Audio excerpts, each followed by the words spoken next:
Hello, good morning, one and all. Now I'm going to explain the types of DC generators. That is the classification of DC generators.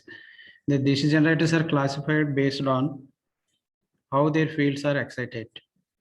There are three methods of excitation, and thus the three main types of DC generators. Permanent magnet DC generators. In permanent magnet DC generators, the field coils excited by permanent magnets, and the separately excited DC generators. The field coils are excited by some external source.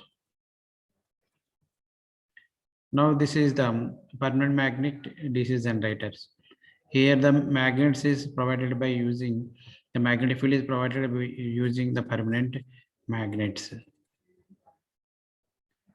When the flux in the magnetic circuit is created through the use of permanent magnets, then it is known as permanent magnet DC generators. Now the generator consists of an armature and several permanent magnets situated around the armature. As such, they are rarely found in industrial applications. They are normally used in small applications like dynamos in motorcycles. Now separately excited DC generator. These are the generators whose field magnets are energized by some external DC source, such as a battery. The circuit diagram of separately excited generator is shown below. Now this is the separately excited DC generator. Now see here the field. This is the field system and this is the armature system, and the load is connected across the generated voltage is connected across a load for utility purpose. Now the field is excited by some separate source. It is maybe a small generator, or sometimes it is a battery. That's why it gets its name, the separately excited generator. When the voltage is applied, now the current starts flowing in the field circuits. Then it magnetizes the magnets. The field winding is wounded around the magnets. As long as the current is present, there is a magnetism in the circuit, and the magnetism is proportional to the current flowing, amount of current flowing through the winding. Self-acted DC generators are generators whose field magnets are energized by the current supplied by themselves. Self-excited generators, their field magnets are energized by current supplied by themselves only. There is no external source to supply the field system.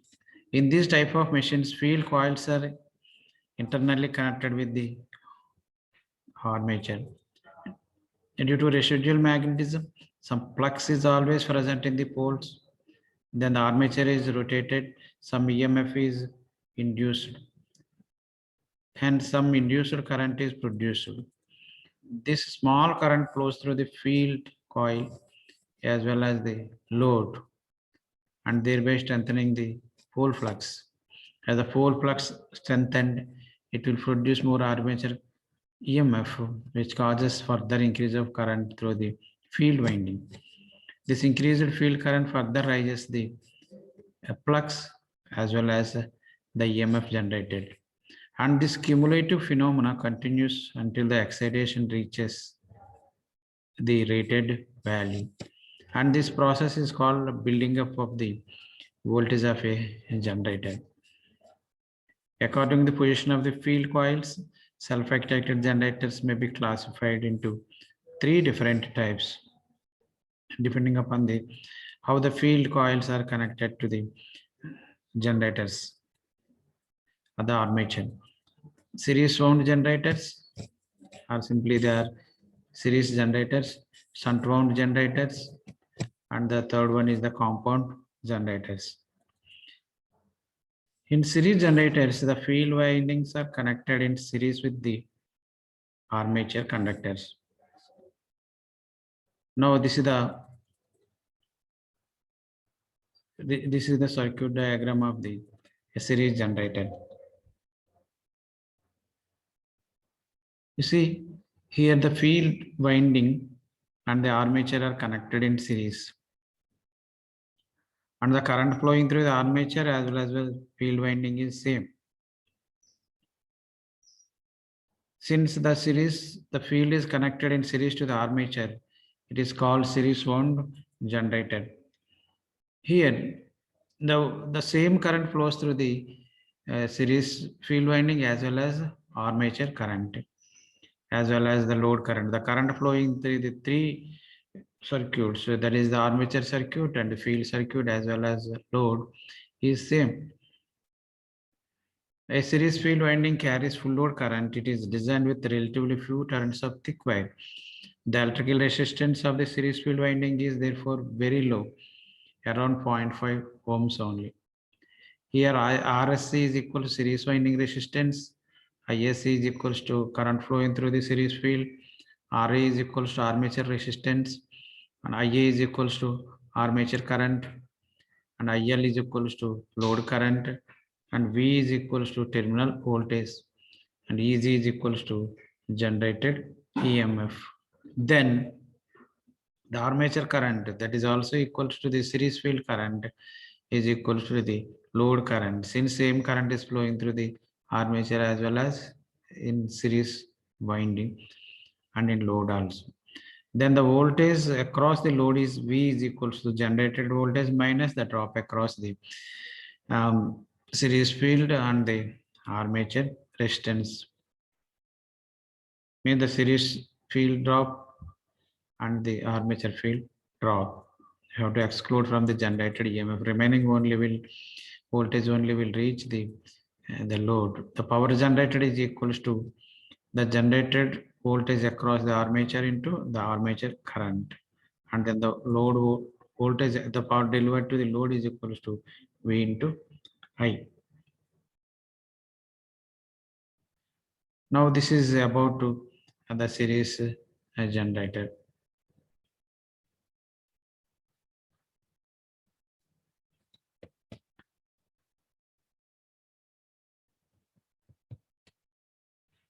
Now we will discuss about the shunt generator or shunt wound generator. In this, the field winding is connected in parallel to the armature conductors or armature. In shunt wound generator, the voltage in the field winding is same as the voltage across the terminal voltage. And this is the circuit diagram of the shunt wound generator. You see here, the field winding is connected in parallel to the armature. Here the load current is equals to armature current minus shunt field current.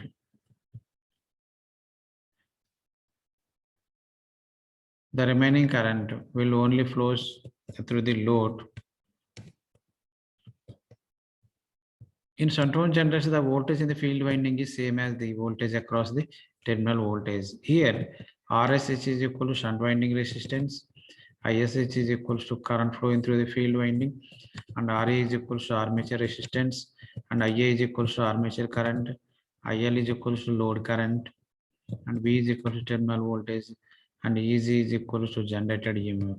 Then the shunt field current is equals to the terminal voltage divided by the shunt field resistance RSH, and that voltage across the load is equals to the generated voltage minus IARE, that is the armature drop. Then the power generated is equal to EG is equals to power generated EZ into the armature current.